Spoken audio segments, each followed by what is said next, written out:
Easy and the Odyssey Band. And I think we have time for one more. If we have time for one more, we're going to go looking for Ultrasonics again.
With the NRP. This and every Monday, 8:30 to 10 p.m. Join host Stephen Semanas and the NRP candidates as they amplify your voice. Good evening, good evening. Itebulous in the background searching, sounding really good as we're about 1 month away from the start of Culturama 51. I'm Stevenson Manners, your host of Your Voice with the NRP. It's Monday, June 23rd, and as usual, on every fourth Monday of the month, the party leader is here, the cool ruler. Imagine June is one of the shorter months, and it's a month of 5 Mondays. But she, as always, is here to talk to the Nivision people, Good evening, Janice. Welcome once again. Good evening, Mr. Manners.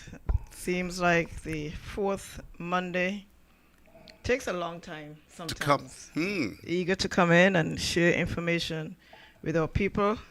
I recognize, of course, that there is a lot of misinformation out there, and we really must, as a party, take every opportunity to debunk a lot of the lies and to provide the people with the information that they would need to make the right decisions. So, as usual, I'm happy to be here, and I start off by saying, I hope that Mrs. Mills had a wonderful 75th birthday celebration. I would have seen her in church that on Sunday morning, and then I was able to exchange some words with her, and so I think that she would have had a wonderful 75th birthday. Errol Pemberton and Carol celebrated the 25th wedding anniversary, done in grand style. Must say congratulations to them as well. And I wish them many more years of togetherness and happiness. And I did see CJ there being quite the young man that he could be. So to Carol and Errol, wishing you all the best, and I hope that you'll have many, many more years of happiness and togetherness. Usually, there's some sad moments. I know I have not gotten all of the birthdays. I know there's a young lady in Butlers. Her initials are MW. I think she celebrated her birthday recently. Just want to say happy birthday to you. I'm sure you know who you are. And then before I move into the more sad part of the my opening, I would like to take a moment to extend best wishes to the family of the young teen who is missing, Miss Janelika Romney. I do hope that everything ends well. I know it can't be an easy time for the parents, and so I do extend my heartfelt sympathies to them. Yvonne Jeffers in England, she would have passed, and to the Morton family, Lawson and Curtis and Cam and all of the others, my condolences to you on the passing of your brother, and especially to his wife, Diane. I do hope that they find some comfort at this point in time. I know that there are a lot of people who are in a very difficult time, challenging time right now, having to deal with situations that they probably never expected that they would have to deal with. And so to those of you who are experiencing some difficult times, it's so interesting. I was just going to say a young lady with the initials MW. I did say the initials MW in Butlers, but there's another MW that I would like to extend my heartfelt sympathies to, and I hope that everything would work out well. Mr. Manners, there is a lot going on, and when there is a lot going on, you hope to have great impact, and you want to be able to feel the results of your investments and what you are looking forward to. I had reason over the last month to engage in discussions with a number of persons. And I would have indicated to you that there are a couple of areas that I would like to touch on tonight. And one of those areas, I'm just going to run right into it, is the Electoral Office. And it was interesting the way that people would share information with me. It's as if saying you cannot afford to have any mistakes. The people are suffering too much. We need a caring government. And so people have been sharing information with me in a way that I would say is unprecedented, almost a sense of urgency that, you know, you must do what is necessary. And so based on those conversations, I have been doing some research myself, and I had reason to look at the report, the OAS report from the last election. And I don't know if you would recall, but the Electoral Observation Mission, they would have had observers in the election of August, and for whatever reason, they were not here for the December elections, the local elections. And when I looked at some of the reports and what they have been recommending, I am convinced that the News Reformation Party must make a concerted effort to make sure that matters at the electoral office are in order. I was guided to look at the court case, the infamous court case, and to see what should have been. And when I look back at the last election, the people working in the polling stations must know what is wrong, what is right, and not lean on the officials who sometimes themselves have been confused with the number of different approaches taken. And so I would want to say that to everyone who has an interest in upholding the democracy of our elections, we must understand the rules of the game so that we know what is acceptable and what is not. There is no reason why Nevis should go into an election again without having observers.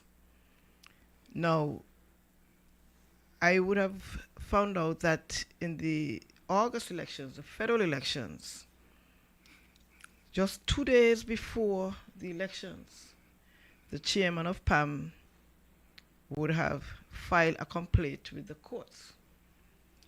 And the complaint was based on the fact that the list that was presented had on names that should not have been on the list. And when we hear people talking about the list, treating it as your Bible sometimes, if you're not paying attention to your list, you won't know whether or not you have names on there that should not be on there. And knowing what is right and what is acceptable, it was 2 days, I think, before the elections that 29 names were ordered to be removed from the list. Now, you know, in these parts, I won my seat by 8 votes. JD would have lost her seat by 27 votes. So just imagine 29 names being on the list that should not be there. And if we don't know that they should not be there, we're going to get, as you say, hoodwinked all the time, right? So when we look at the OAS and the recommendations that they have been making each time there's an election, and those recommendations are ignored, we end up having the same problems.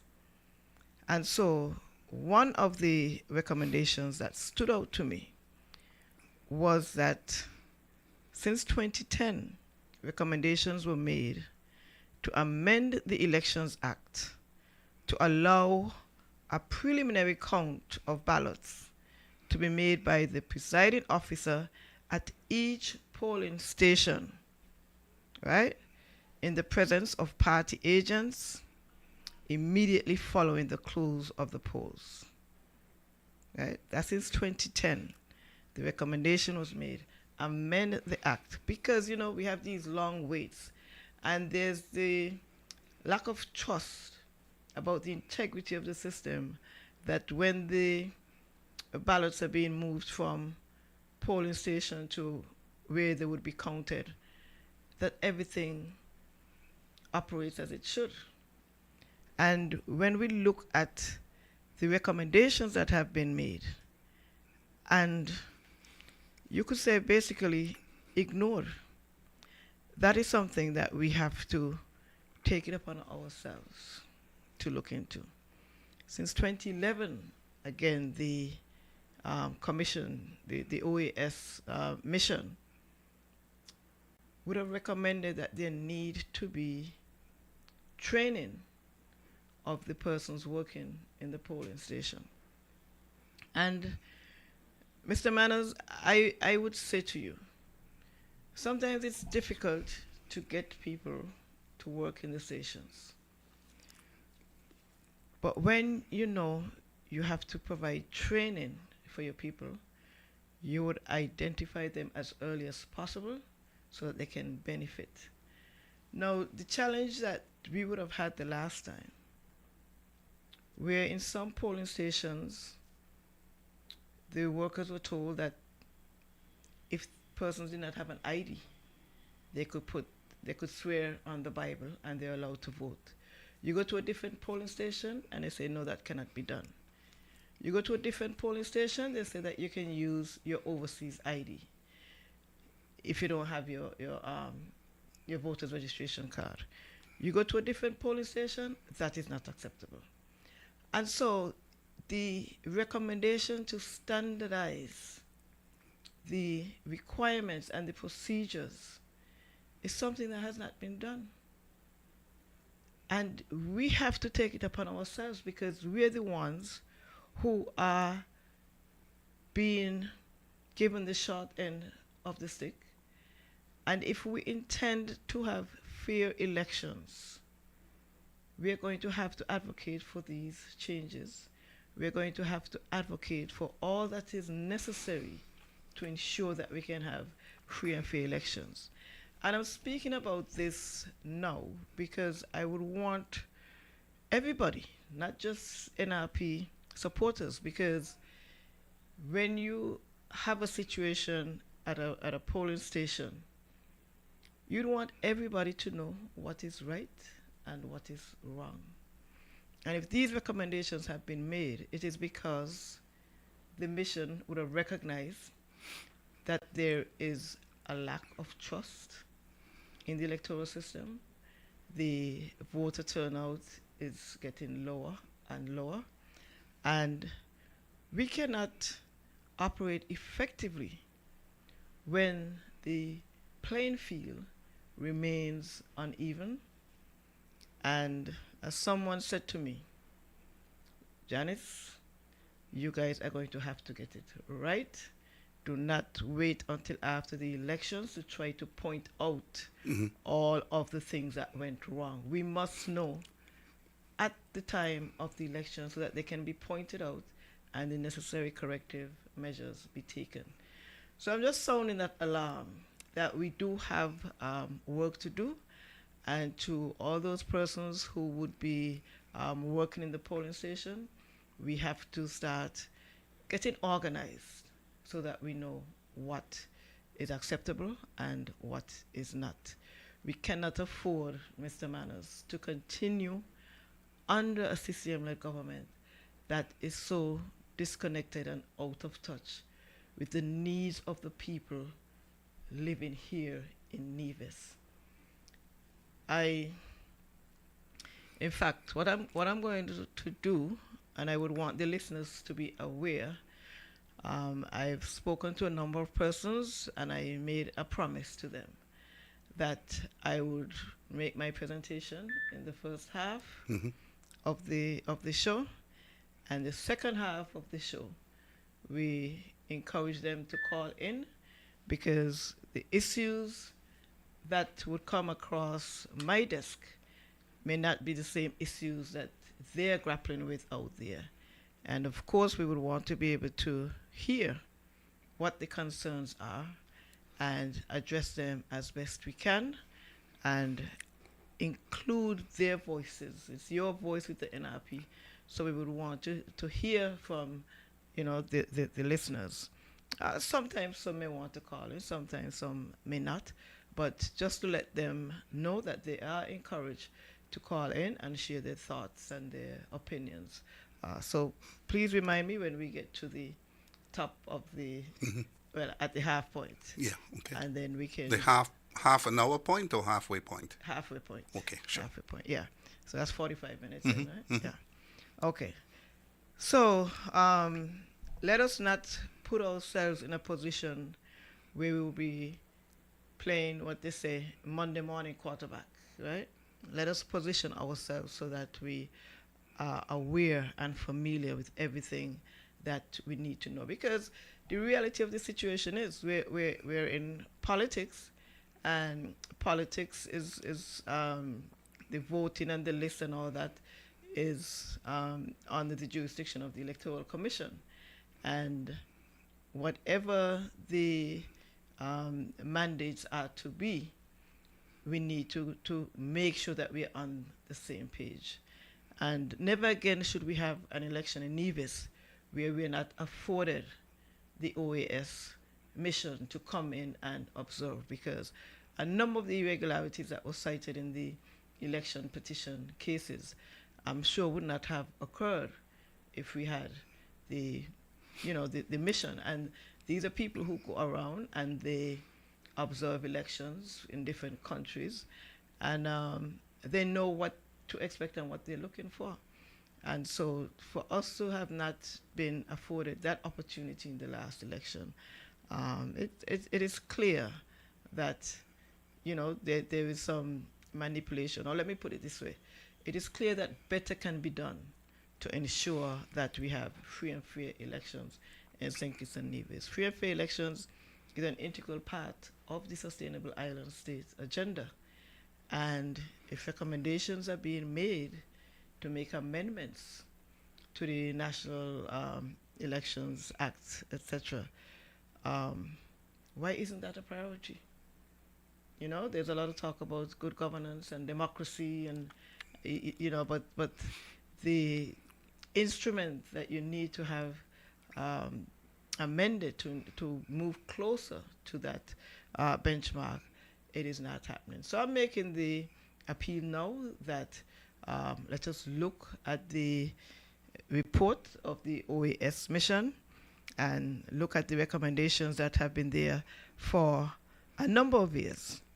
But for one reason or the other, unfortunately, they have been ignored, and I don't see how we can move forward to get to a place where we have trust in the electoral system and people are encouraged to come out and vote, because they know that their vote would count and it would not be manipulated in any way. So to all who are listening, let us focus on the list at this point in time.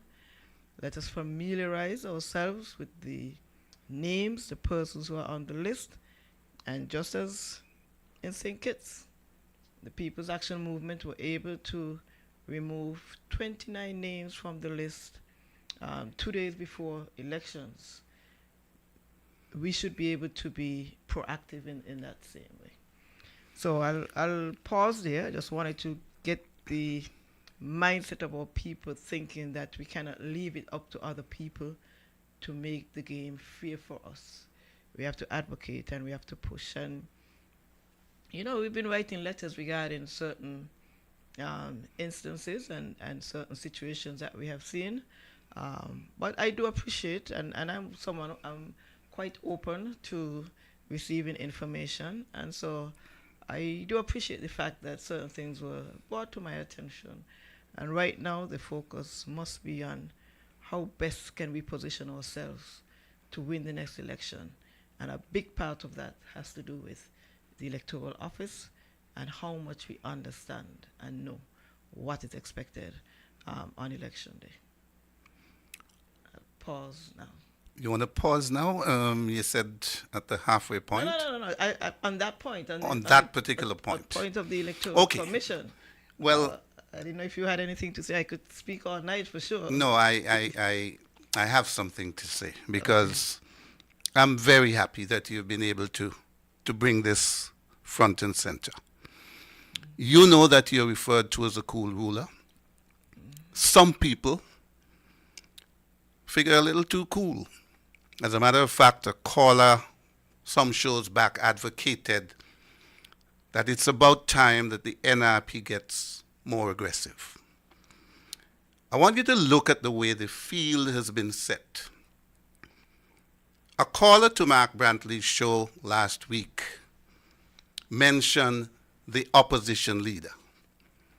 And the Premier said very quickly, Nevis has no leader of the opposition. A lot of people have felt that it's the doing of the former NRP candidate, but my wise head tells me that there were other people involved in what happened. Well, there's no leader of the opposition in St. Kitts either. For all intents and purposes, we have a Brantley Jew coalition. We might as well call it what it is. And so unless the NRP begins to agitate, elections are going to be lost and won up at Chapel Street. So I'm very happy that you're on that road. And whether you want to believe it or not, both governments in St. Kitts and Nevis will go to an election in their fourth year. Well, you see, and this is one of the things when we speak of the need for electoral reform and, you know, how can we at this, you know, stage in our development as a country still operate on a system where, you know, it's in the region as well, where, you know, the opposition is, you could say, blindsided because if the election is to be called tomorrow, we have to be ready. And so they can organize and orchestrate and have everything in place. And when the election is called, you know, we have to jump into full gear. I was speaking to someone the other day, and, you know, I made the analogy to an athlete running a race. When you're running a marathon, it's a totally different type of race compared to when you're running 100 yards dash.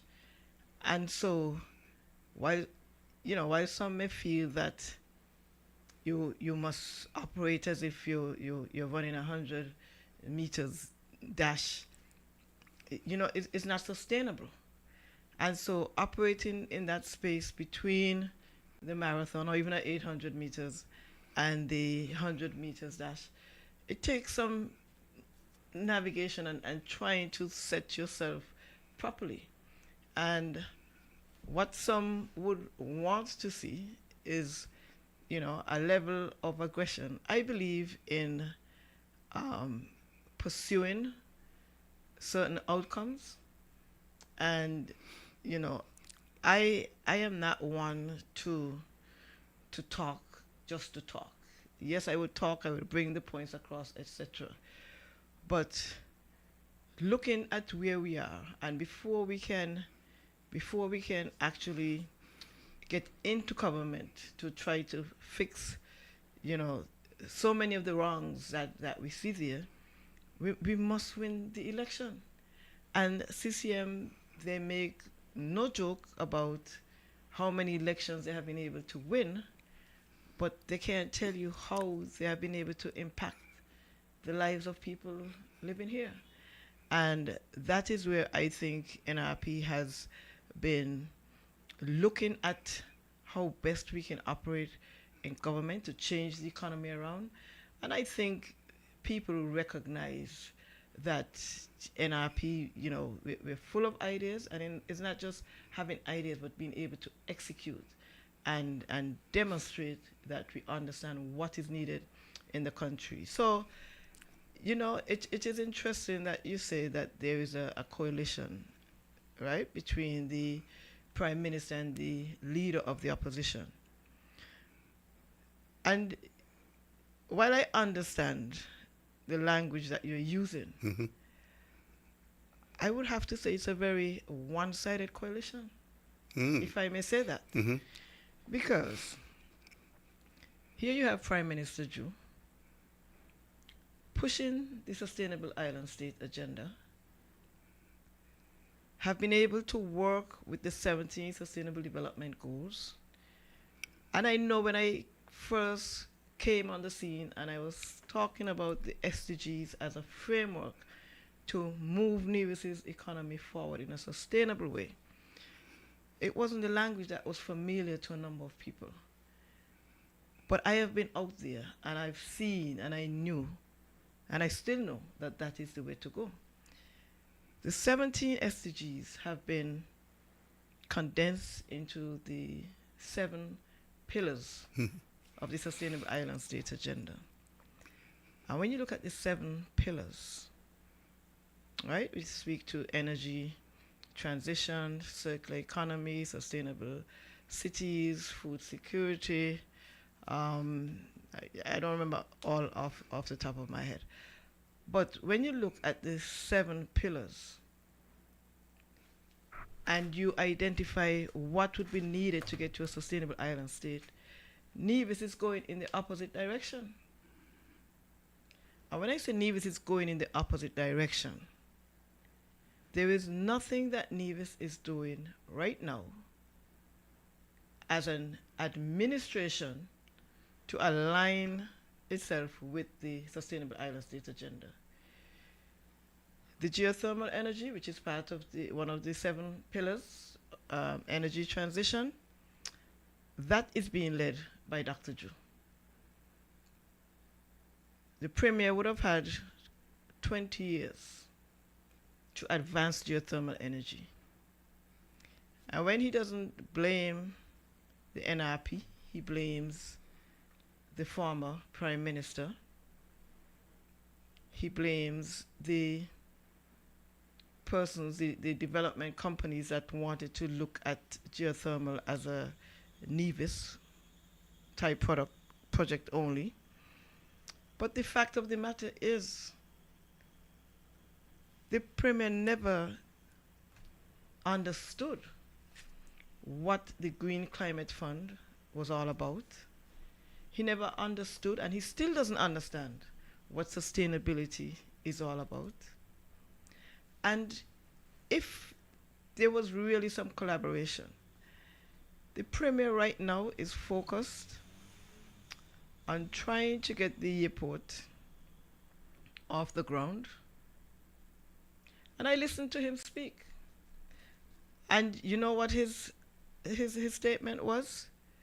That it is an extremely difficult process to get the 7.5 million US from National Bank that the federal government approved. But Mr. Manners, I sat here one evening and I said, the CCM government is going about this in the wrong way. There is an established statutory body in NASPA, which is the entity that is authorized to purchase land and to develop and expand the airport. So I am not surprised that even though the federal government would have sanctioned the loan from National Bank, it's 6 months and they can't get the money out. Because you go to National Bank, they're going to, who's the signatory? The signatory cannot be, or not be, the NIA when you have NASPA and you have a chairman of the board of NASPA. But because they don't understand these things, NASPA would have turned the airport project over to the NIA so that the Premier can turn it over to Alexis. And so now you try to get the money. Imagine your own local bank, already guaranteed by the federal government, and you can't get it. What does that tell you? He does not understand how these things work. And so he would forever be trying to find private investors because you don't have to go through the red tape, so to speak, of a financial institution. And so the last thing he said was that the Prime Minister was going to have a meeting with National Bank to figure out why all these clauses and why all of these challenges in getting the funds. So that in and of itself tells you that they still don't understand how the airport project should proceed. And they have a problem with this money. They said they're getting some money from the private investor, Mr. Drahi. They're getting some money from Taiwan. They can't tell you how much. They're just saying some here and some there. But they're not operating under the proper legislative framework to advance a project such as this. When we look at the NIA, the Premier and Alexis, they ought not be the spokesperson for the airport project. So when you're going to hear them saying that they're just waiting to get this money, and then they're going to start to write the checks. No, they have not received approval from the planning department. They have not received that approval up to this point. And you're going to draw down on a loan, disrupt people's lives, and you still haven't received the approval. You don't know what planning is going to require that you do, what studies they would require, over what period of time. And so they're operating as if they're playing a dolly house. You must wait until the planning department grants approval, outlining what conditions you may need to comply with, before you could start to say you're giving checks to people for them to relocate. And they still have not indicated that they have secured additional financing, and they cannot secure it because investors, they would want to know that you have the necessary approvals. So where they are with the airport right now, it is quite unfortunate because they are taking an approach to maybe try to make Alexis look like he can deliver something for the people of St. James's. But the fact of the matter is that Alexis has not been able to deliver a complete project. And, you know, they speak about the fact that they're going to need fire tenders for the airport. That is going to cost about 1.5 million or thereabout US dollars for the fire tenders. The Newcastle police station that was supposed to be designed to accommodate a fire tender for the people of St. James's is still unoccupied. Alexis was in charge of that project.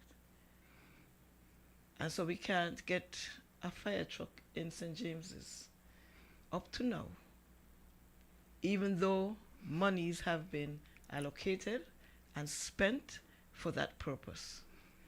And so coming now to say the airport project is expensive because you have to spend this amount of money for fire tenders, for the airport, for the jets and all this thing that's going to come in. Well, how do you think the people of St. James's feel knowing that monies were already spent to secure a fire tender in that area? When a fire truck has to come from Charlestown to St. James, By the time they get there, the building is in ashes. And these are the things that we would say are showing progress. But when people come and they see some pretty buildings, they don't understand the struggles that we have to live with here. I've been advocating for a very long time. Yes, we need to have a fire truck in the area. We also need to have an ambulance in the area, because sometimes it's a matter of seconds or minutes between life and death. And when you have to wait for an ambulance to come from Charlestown to St. James's, you're playing with people's lives. And if these things are not important to the CCM government, well, I'm saying they are important to the NRP. And these are the things that we would want to ensure we have put in place. And under Alexis's watch for the CCM government, St. James's has gone backwards in more ways than one. And I told you I wanted to speak about the blue economy, because the fisheries sector is an integral part of the blue economy.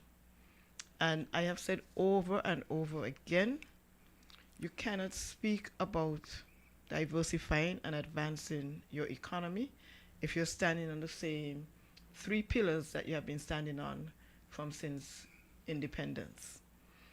If we are going to promote our fisheries sector, I've spoken about looking at the blue economy and climate resilience at the same time. I've been speaking about that from time immemorial. Nothing is being done to enhance fisheries in Nevis. I've spoken about the fishermen having to go to Sinkits to get some kind of rebate on the fuel for their boats. I've spoken about the lack of ramp facilities. I've spoken about the conditions at Long Harbour.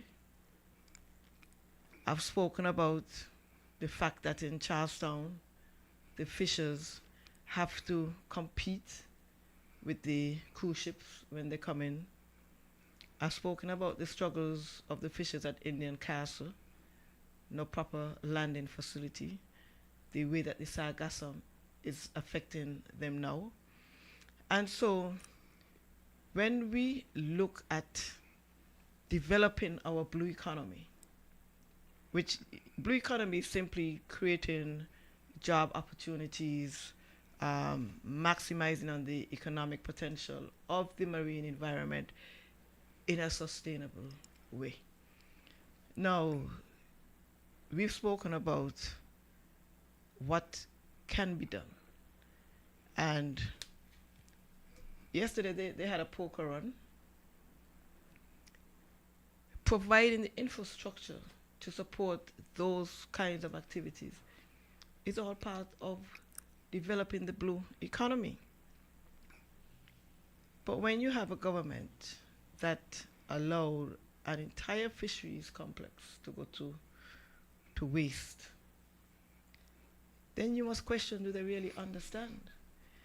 And when you speak about a coalition, and I mentioned to you in the Sustainable Island States agenda and the 7 pillars that they have, one of which speaks to adding value, which is what the fisheries complex would have allowed us to do. That has not been able to we have not been able to realize that. When our boats must leave here and go to Antigua because it's cheaper for them to license their boats there. The same way our fishers have to go to Sinkis to get, they don't have to go, but it's more cost effective for them for their operations. And the same way they have to go to Antigua to register because it's more cost effective. What does that say about how are we trying to maximize and develop our blue economy? Because when the fishers get the support that they need, then we're in a much better position to provide the fish at a more affordable price. They're able to provide the hotels with more fish for the, for the tourists that come here that we depend on. And so the developing the blue economy is something that we must really understand, because not only would it help us with our economy, diversifying the economy, it would also help us with the food security, and it would help us to bring different types of job opportunities here. It's not just the fishers, like I said, the water taxi operators. What can we do to make their operations more cost effective? Because you see, when government can take the lead in certain initiatives, it would make it it would make the cost of living more affordable. And when we look at, for example, the how long it has taken us to establish or to get gazetted our marine managed area, that will give you a lot more authority to ensure you have fish replenishment zones. I mean, we're talking about food security, and we do not have any declared replenishment zones for fisheries in our waters. That cannot be a good thing.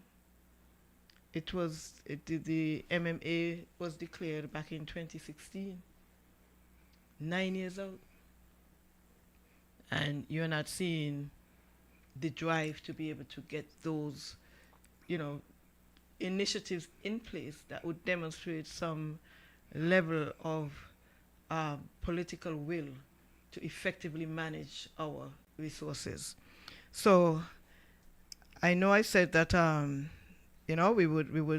would talk about some of the issues that I think are important, and what we need to be looking at if we're going to be going forward.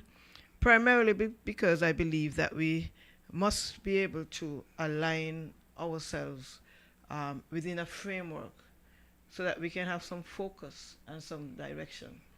And, I will continue to talk, but if anyone calls in. Yeah. Okay. Well, let me share something here. I read it this afternoon and cast my mind to you right away, knowing that you are going to be here. It's something written by Vaughan Anslin. Different messenger, same message that you've been pushing, and in line with what you're saying here. So I was at the poker run yesterday. If you've never been to one, you're missing out. This is Vaughan Anslin? Mm-hmm. Okay. And I realized something.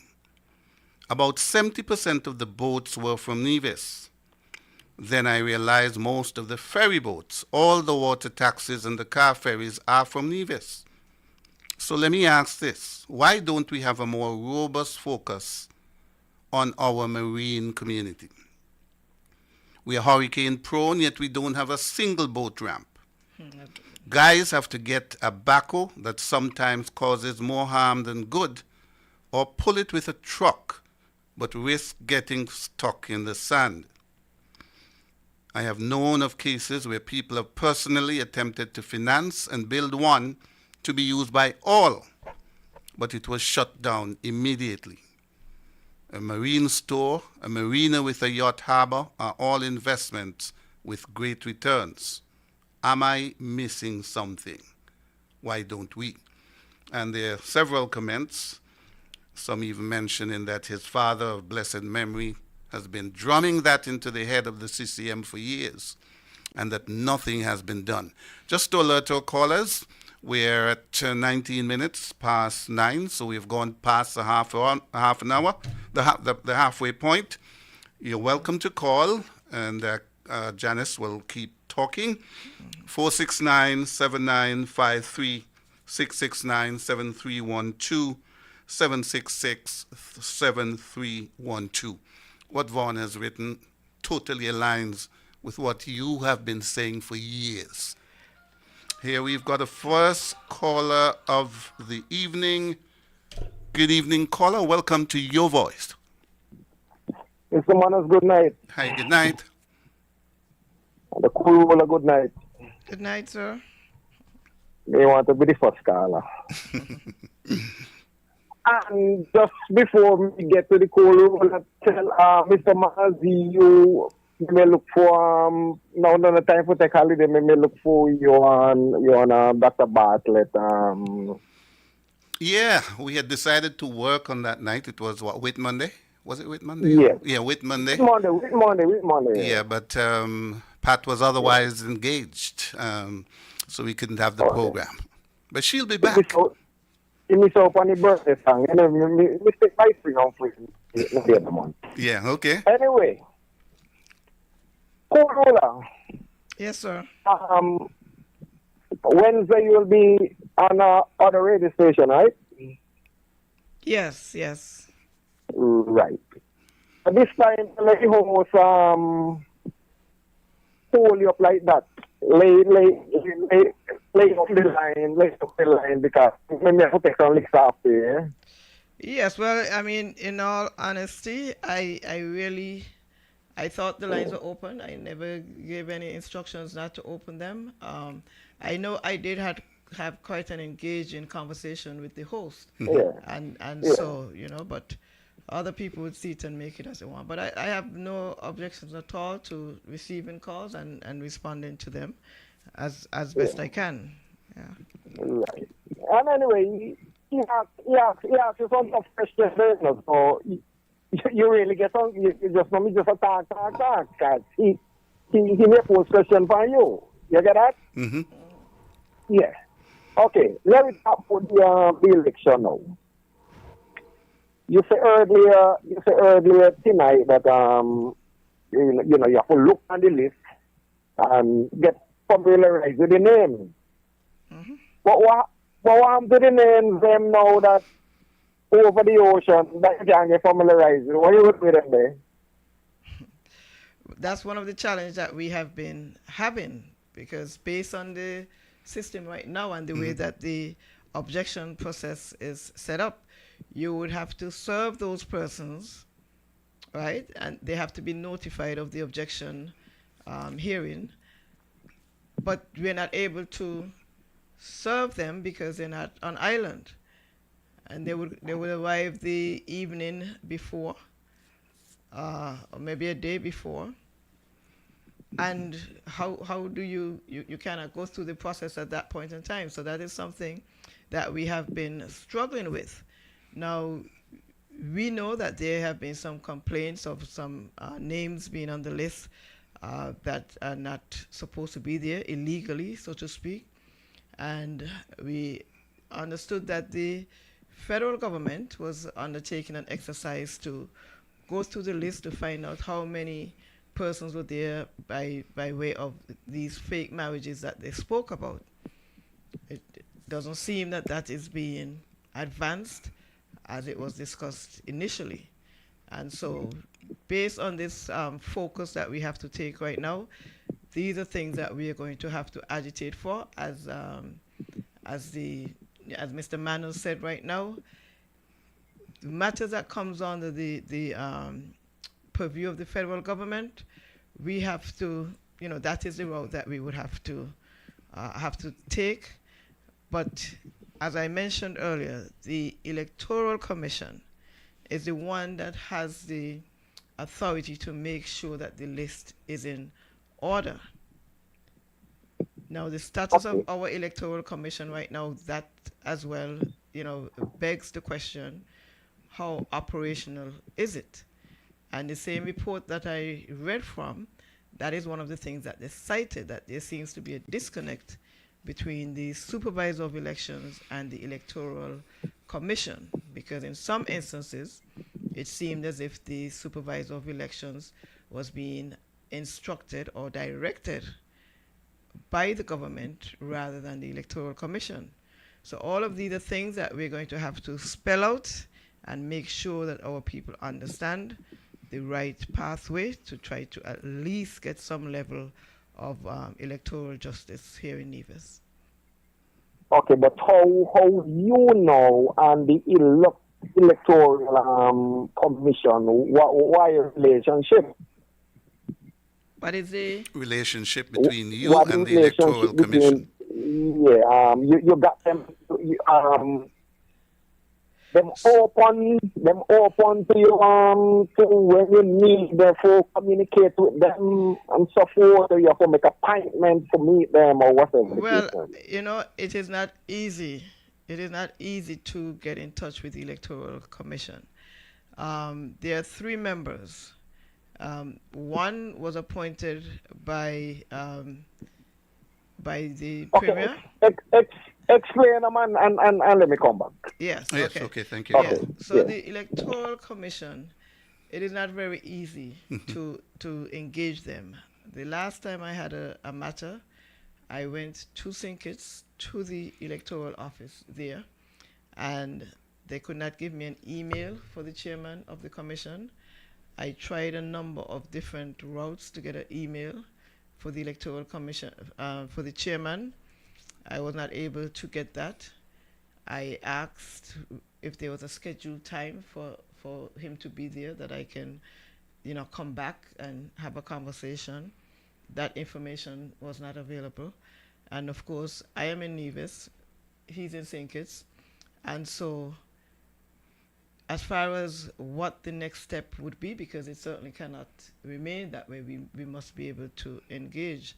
And so, we would have to take it to the next step to find out, how. Somebody mentioned to me that the chairman is usually appointed by the Governor General. So maybe I need to have a conversation with regards to the availability and accessibility of the Electoral Commission.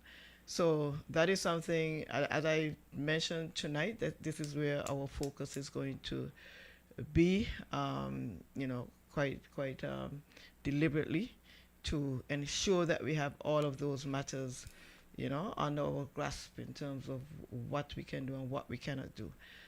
So in terms of getting names off of the list that should not be there in the first place, it's a challenge.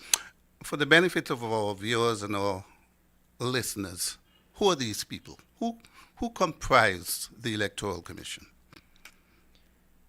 The one is appointed by the Governor General. One is on the advice. The Prime Minister appoints one, and I think it was the Premier who would have appointed. Well, not the Premier, the leader of the opposition. The leader of the opposition. But I'm not sure he was that, because the last person was Mr. Joseph Liebert, who would have passed, and there has not been a replacement for him. So it's not properly constituted. Right. But based on the legislation, they can still do the business with two. Just okay. Two members, right? So they can still do the work. But as the report would have indicated, the OAS report, seems that there was a disconnect between the commission. So you would write to the supervisor of elections and copy the Electoral Commission, but there's no certainty that the Electoral Commission would have sight of the documents. I know when Mr. Liebert was alive here, and Jason Hamilton, and I can't recall the other person, but we did have an opportunity to meet with them at one point in time. It's no longer Mr. Hamilton, and Mr. Liebert is no longer there. So it's definitely an area where we have to put in some work and make sure that our issues are heard and dealt with as required by the legislation. And here now we are going to be seeing the reasons why we really going to go out and agitate in a serious way, because what is legally our right to have access to and to address, if we're not given that, afforded that right, then, as I said, we must now be more proactive, rather than trying to see what happened and try to file a petition after. We must be more proactive and make sure that we have everything in place. So certainly I am going to continue to follow up in this area and get all of the necessary information so that my team can be well prepared as we go forward. I struggle sometimes to even remember who's the supervisor of elections. Some of these public officials seem to go incognito and only seem to emerge around election time to do the business. 9:30, Janice, we've got another caller on the line. Good evening, caller. Welcome to Your Voice. Good evening, Steve, and good evening, party leader. Good evening. Dr. Hard, you know, the fisheries complex is such a critical component to ensuring maximum benefit or increased benefit from the blue economy. I was wondering if there is an NRP government would even think about salvaging or and trying to ensure that something similar, if not the same project, can be done, because it is so critical, and you know it had a repair component, a refueling component. It was so critical that I was wondering if that consideration could be given to getting one or restarting the same one. Thank you, caller. Yeah, and a good question, because obviously there was a need for the fisheries complex in the first instance, why it was approved as a grant by the Japanese government. And so having advanced to that point where it was just a matter of, moving forward with construction,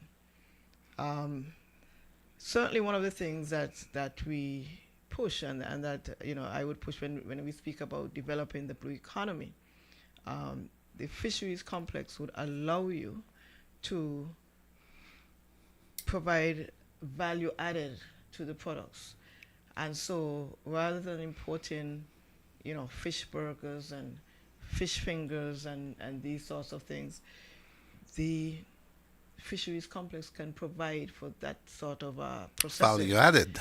I am aware of a gentleman who has very, very keen interest in dealing with smoked fish and that sort of thing. So when you look at how you can expand, because this is really what it is, for our blue economy here. How can we expand what we already have? One, I think we need to ensure that we have our replenishment zones. I think our mangrove areas that serve as nursery for the juvenile fish must be maintained. And so once you have your replenishment areas well organized and serving the purpose that they're there for, then you can expand on your fishing, expand your fishing vessels.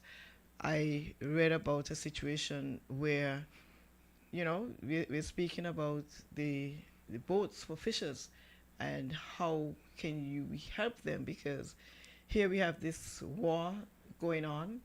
Everybody's already indicating that the cost of gasoline is going to increase. But if the cost of gasoline increase, we must expect the fishers are going to increase the cost of their fish. And so while there is a lot of effort, speaking about climate change mitigation and reducing the use of fossil fuels, there isn't much conversation with regards to the fishery sector. And I had a very interesting conversation when I attended the GCIS conference regarding studies that are being done, and the same way that you can use electric vehicles, we can make the transition in the fishing fleet to have them powered by solar energy, by charging the batteries.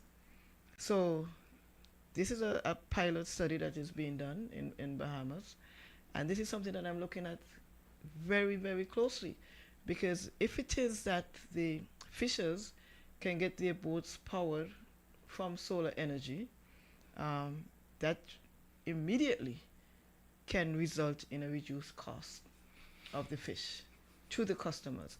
So it's not just looking at the fishery sector and just wanting to help the fishers. Yes, we want to help the fishers improve their livelihoods, but there must be an added value. Let's take this. Good evening, caller. Hello. Hello. Yes. Good evening, Mr. Manners, Hi, and good evening. good evening, Good my evening. representative. How are you guys doing? We're doing fine. Okay. Um, a lot has been happening in the last couple weeks, and I have realized that the premier, our leader, has been trying to push under the carpet the Alexander Hospital wing, and he wants,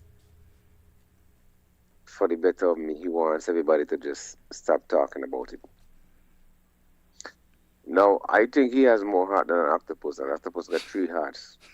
The only thing I think they have in common is the octopus has blue blood. But anyway, let's get to the semantics, as we say. Now, we are going into the 9th year, because 8 years has passed already. We're going into the 9th year since this hospital wing started. I called in on the mark last week, Wednesday, and I said, well, listen, Honorable Premier, this thing has been going on now for so long. Where are we? Where are we at? Where are we going? You understand? He received the report. Up to now, nobody has any kind of information as it relates to that report. What they're going to do, all you keep getting is coming soon, coming soon, coming soon.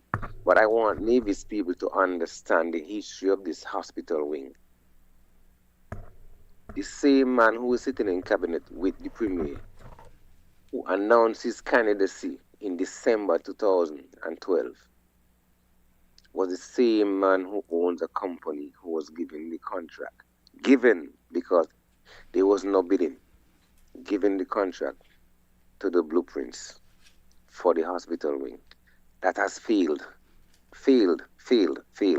And we are now seeing and experiencing the consequences of that failure.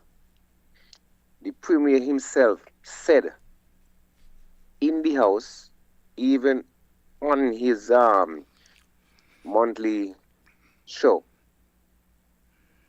that he doesn't even think there's nobody in the Federation who qualifies to do healthcare architecture. So why was this particular minister who is sitting in cabinet now given a contract to do a hospital wing, the blueprints, knowing well you're supposed to have a laboratory, renal care, the works, great idea, excellent. And up to this day, we are suffering. We have patients that have to travel over the shark-infested waters to go to St. Kitts to get dialysis treatment. When we had people in Nevis who were going to be volunteering, people like Dr. Leiber, they said, listen to me, just give me the, you know what I mean? And I'll take care of it. Right now, we should have been ahead in terms of renal care in the Caribbean than anybody else. I want Nevis people to understand that when the machines were ordered, Mr. Brantley was the one who stood up in cabinet and said he had a great mind to send them back to where they're coming from. Now, people need to understand these things, you know. But all of a sudden now he wants everybody to be mum on the issue of the hospital wing. Everybody's supposed to be mum. And then why I said he got more heart than an octopus now is that he's saying that is the only issue NRP has to run with. How many things we have spoken about? We have spoken about the poultry processing plant that was supposed to have started how long ago? What, 3 years? No more than that. We have spoken about the almost 30 groundbreaking ceremonies for hotels. How many of them have materialized? We have spoken about the airport. We have spoken about the fire hall over in Newcastle. Up to now, we can't hold a tender, fire tender.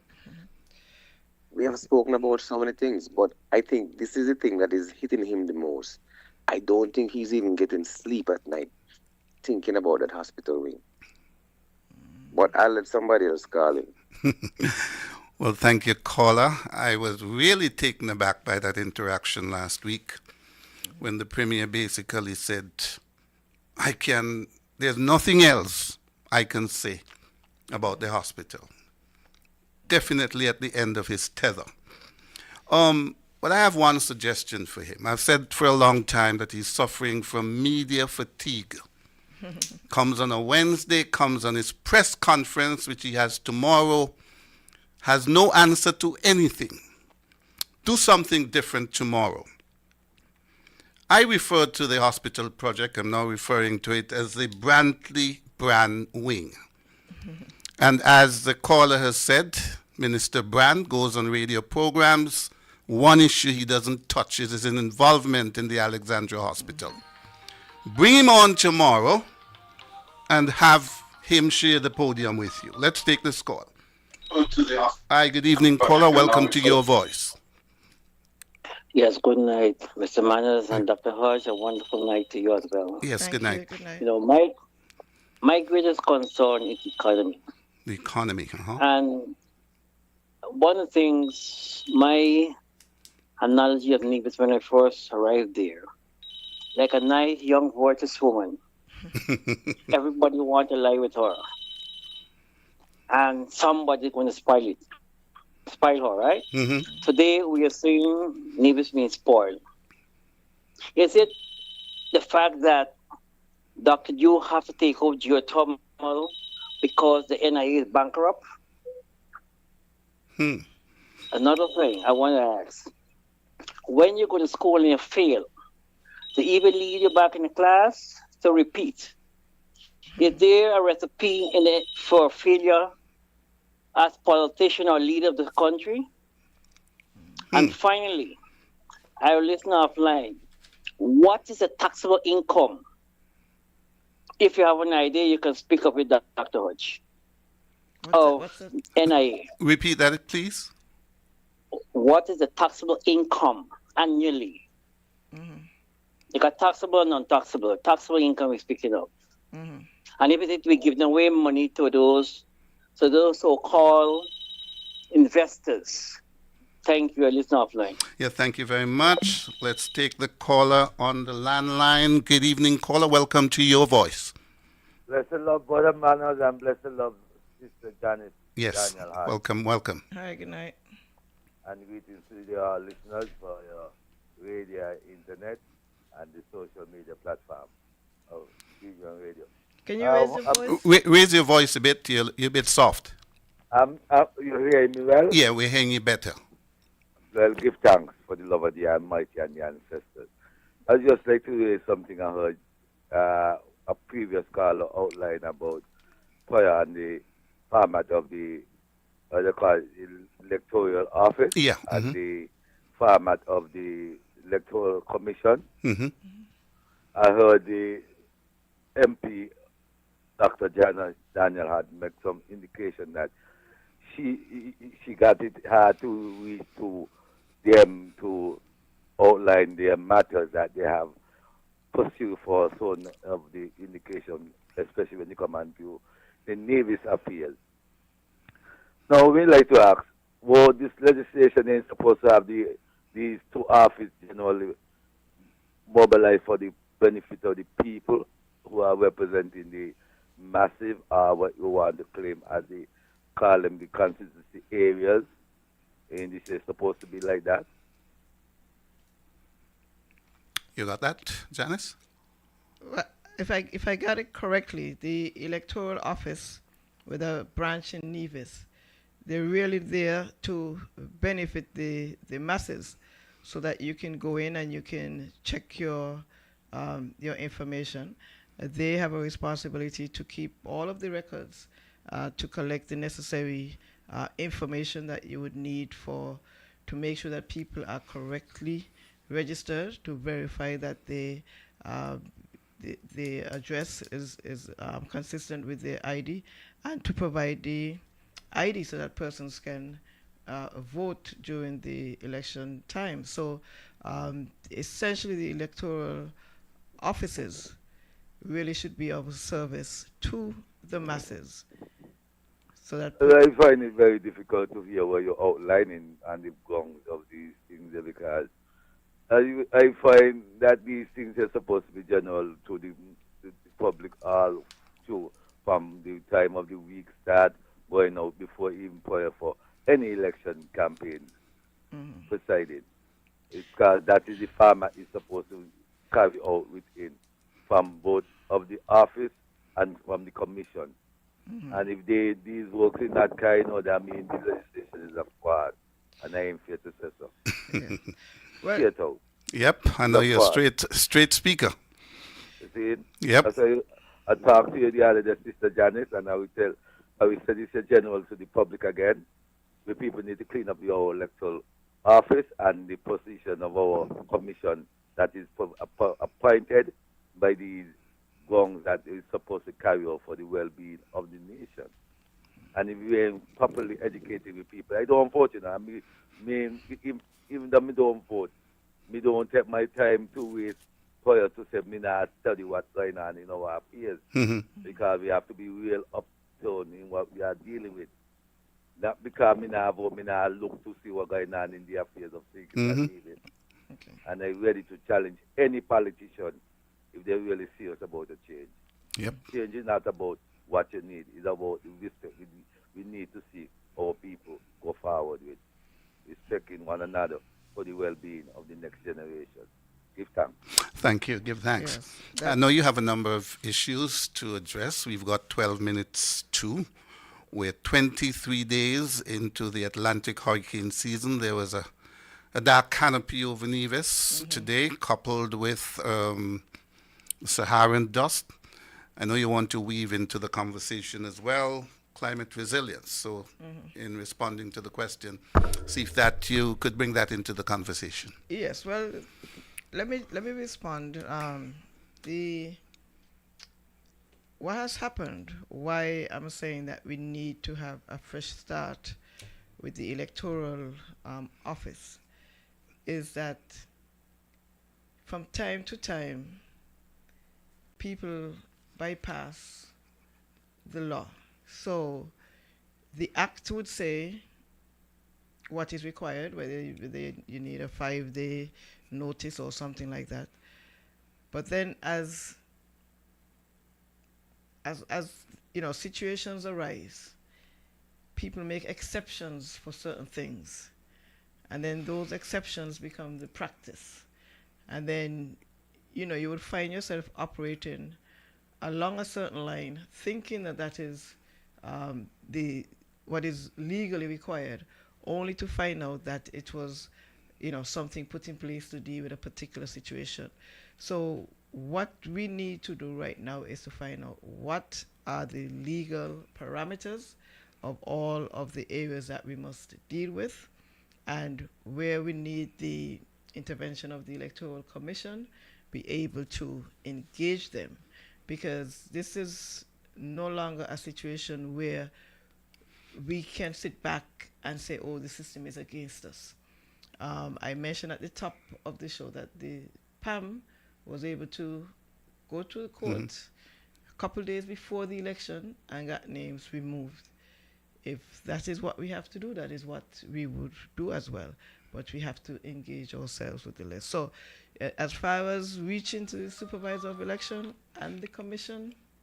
Let's take this. Caller? Yeah, more to get in the point before the shutdown. Well, you know, I got a problem there, so we don't need. But when we in Antigua, at the same system I got. But what happened now? To get one change, what we have to do, because we recognize that your system right now, the scrutiny is then like they're not too much powers too, right? So what we have to do in Antigua now is that the overseas voters, remember you have to pan the island extra time forget pan the list, right? Mm-hmm. Right.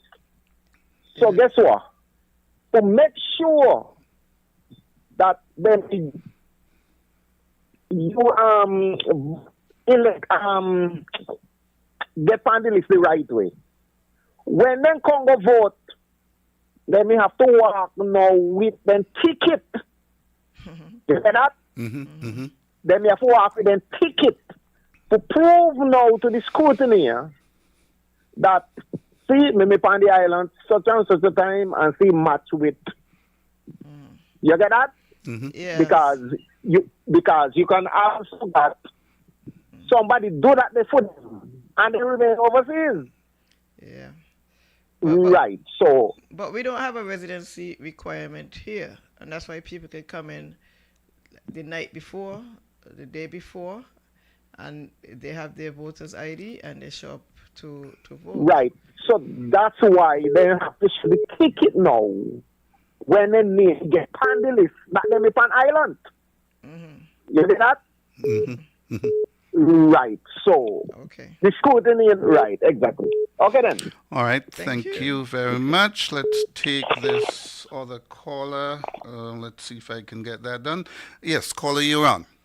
Yeah, good night to the listening public. Uh-huh. Good night to those you in the studio.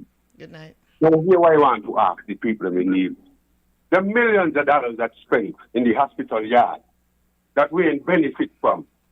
I wonder if we ain't going to hold these people seriously accountable for these millions of dollars, you know. I mean, these millions of dollars that these people take up and throw inside the hospital yard. What do you mean? They ain't going to be accountable for it? That is the question I have to ask these people, men. Very interesting question. You know, Janice, I don't know if you attended, but yesterday the film commission was launched at NEPAC. I intended to attend, but I couldn't because I was watching the West Indies award ceremony in Barbados.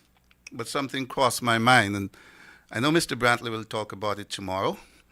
I would suggest, well, the first play they had was Hamilton's America. Let me take this call and get back. Oh, I think I disconnected that call in error.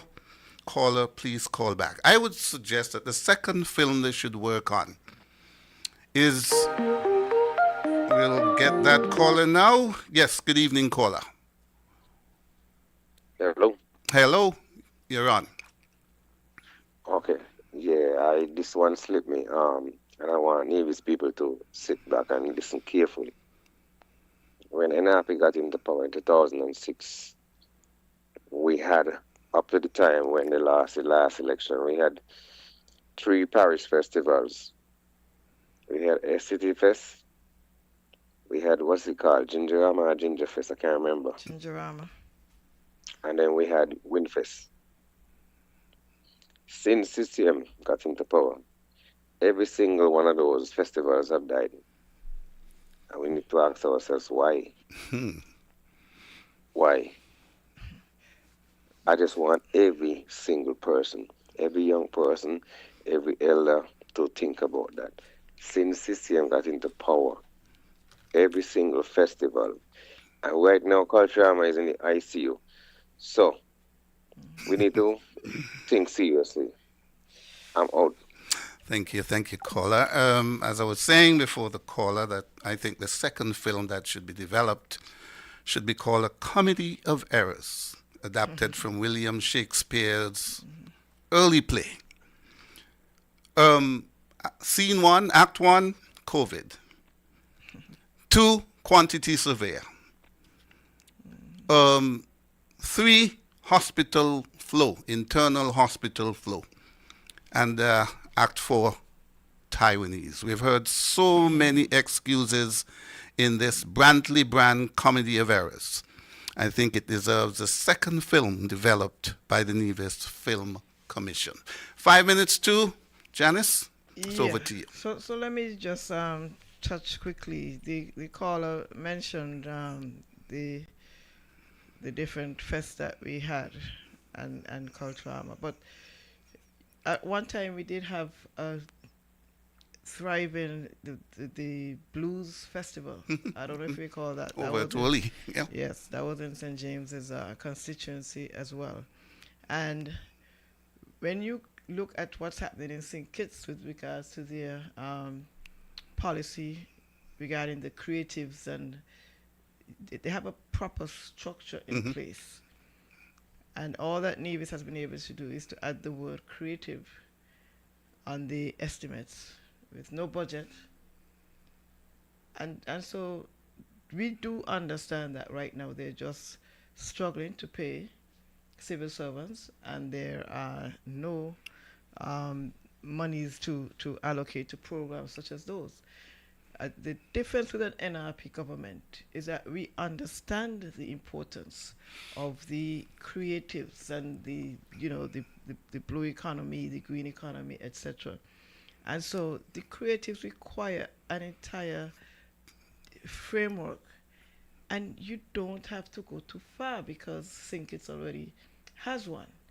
Now, we had a jump start, we had NEPAC, but how have we utilized it to develop the creatives of our people in a meaningful way?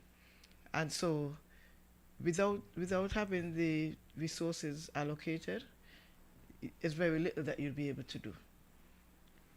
Again, we go back to the 17 SDGs, and you go back to the pillars of the Sustainable Island State Agenda.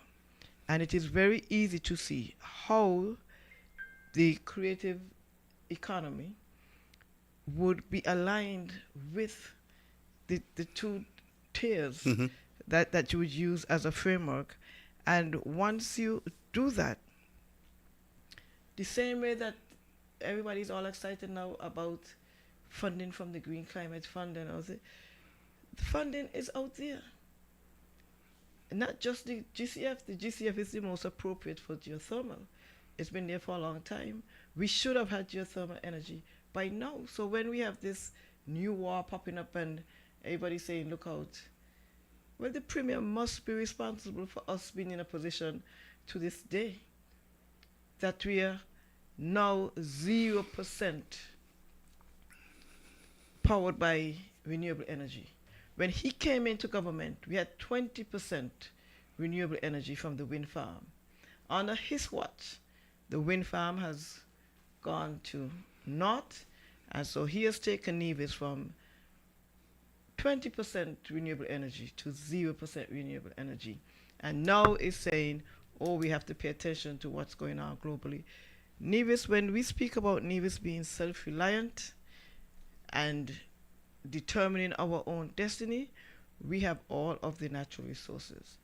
And Mr. Manners, if you go back, I think it was 2021 when I spoke, I think it was the Christmas address, when I spoke about having the natural resources as our talents.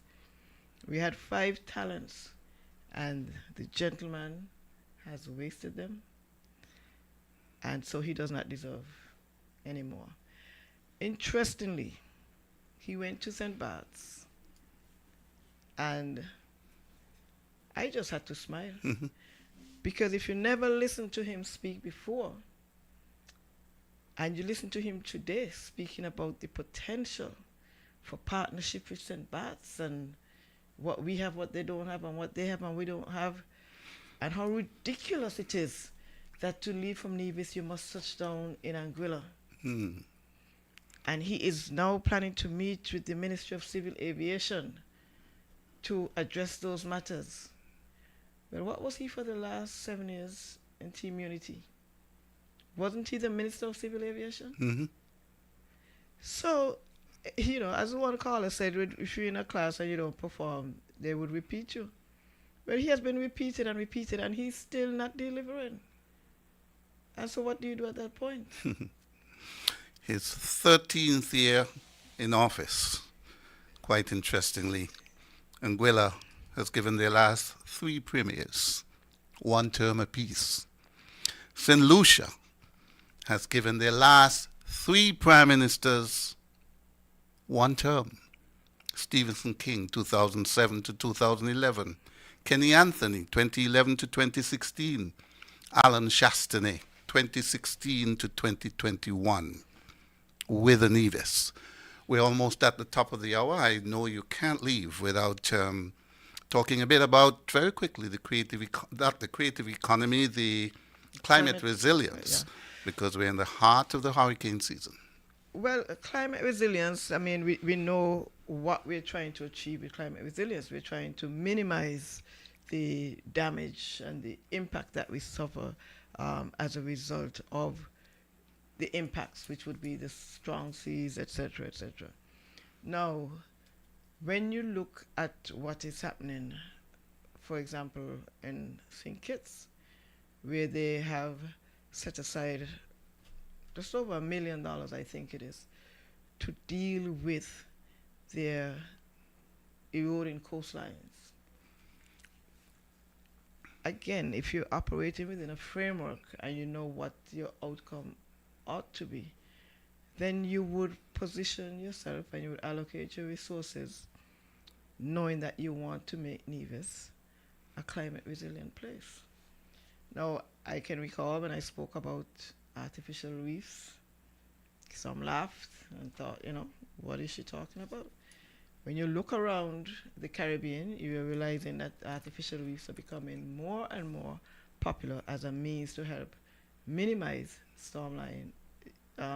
shoreline erosion. When we look at what is happening right now with sargassum and how some fishers are unable to go out to fish, sargassum is as a result of global warming, climate change.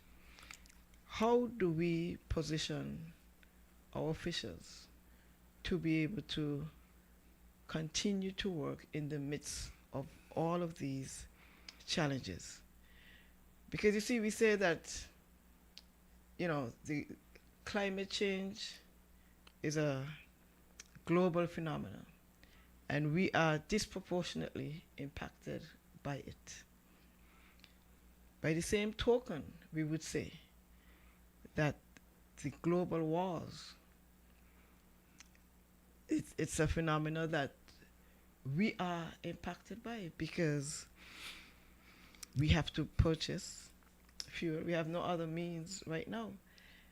And geothermal, as much as the Prime Minister seems to be trying his best,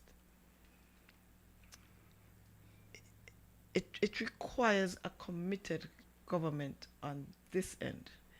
It requires a government that understands. You see how many times they went back and forth with the bids, and the Premier would say, oh, well, he makes it seem as if this is something normal. No, it's only normal in his world. And so when we see the way that we're positioned, we're moving farther and farther away from being climate resilient under the CCM government. Meanwhile, the St. Kitts government is moving closer and closer. When you look at the new hospital that they are building, when you look at what they're doing with the desalination plants, when you look at what they want to do with electric vehicles, when you look at what they're doing, I mean, down at Port Zante, they are installing wind energy to power Port Zante by wind energy. And it's not the turbines like we had here back in the day. You have very technologically, adapt kind of equipment that you can use. They're moving forward to making their port resilient. They're looking at being able to provide power to the boats when they come in. Of course, that would be dependent on geothermal energy. The problem we have in Nevis is that we have no short-term, no medium-term plan to help our people get through these challenging times with the high cost of living. And so for the Premier, Everything is geothermal. And if it takes 5 years to get here, then our people must continue to struggle with the high cost of electricity for 5 years. That cannot be the way. Just peep over at Sinkits and you see what they are doing. There are areas where they want to ensure that they could keep them powered. You think they put in wind energy over at Port Zante for style? How many shopkeepers over there have their AC running all day? Well, they want to be competitive, so they have to help reduce the cost of doing business. We're not seeing that on Nevis. So when I say, we want to speak about climate resilience means that no matter what hurricane comes and no matter the external factors that we must deal with, we have positioned ourselves with food security. A big part of it has to do with our marine resources, our fisheries, our agriculture. Are we seeing anything done with regards to agriculture? What is the state of the food orchard that they made so much song and dance about? No follow through, no continuity. Spent almost $500,000 to clean an additional area, has not been put to use. Nothing with the monkeys, nothing with the roaming animals. So how are we positioning ourselves to be climate resilient when the very basic need of food security is moving farther and farther away from us? We can look at aquaculture as a means of fish farming. And I know our people, our culture, we want our fresh fish from the ocean. But the same fish sticks and fish pate and fish cakes that we import is the same farmed fish that is used for those sorts of food items. And so, other than some private undertakings with Daniel Arthurson and Mackie Truss and these people, you're not seeing the government taking a lead to help us to have food security, to help us to be able to withstand the external shocks that we see are becoming more and more with the wars that are happening. And so where we were back in the day, that if the tropical doesn't come in, and their costs are going to continue to increase because the cost of fuel is increasing, I'm not seeing where we can see a way out under the CCM government. And I'm going to close by repeating this quote. Right? It was a statement made by Dr. Clark at the GCIS in St. Kitts. In order to be successful, we must translate dialogue into tangible results.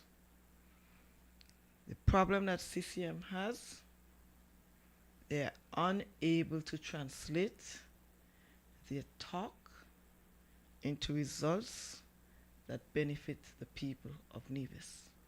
I can assure you, as Odyssey would have said, I can assure you that under an NRP government, we have the know-how, we have the capability to translate the dialogue into tangible results that our people can feel in their hearts and in their pockets. I would leave you with that tonight. Dr. Janice Daniel Hodge, the cool ruler, leader of the Nevis Reformation Party, next Premier of Nevis. For the caller who lamented the fact that all the community festivals have died, and that Culturama 51 is in the ICU, I'd like to inform you that the Minister of Culture, Mr. Eric Evelyn, goes to St. Kitts on a Thursday night. He'll be in the back playing the triangle in the Honeybees String Band.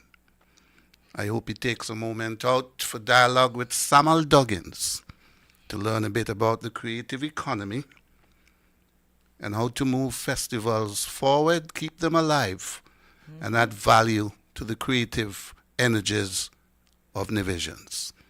That's our show. Next week, of course, it's the 5th Monday in June. What we got? Usually when there's a 5th Monday, we look at the youth perspective. And so that is the plan. I'm hoping that it would be Devon, but the 5th Monday is always the youth perspective. Had a lot of joy last night watching Dark Brown, who has been on the youth perspective at the big ceremony at the Wyndham Grand Hotel in Barbados, posing for pictures with my favorite and easily the most proactive Caribbean politician. You know her name, right? Mia Motley. Mia Motley. That's so sure my sister don't like me to say that because she lives there. And she brings a totally different perspective. She's visiting Nevis at the moment, so she'll rib me tomorrow morning. But I think that the Barbadian leader is A+. That's just my view. Good night, that's so sure. We'll be back next week with a youth perspective. Good night. Your voice with the NRP. This and every Monday, 8:30 to 10 p.m. Join host Stephen Semanas and the NRP candidates as they amplify your voice.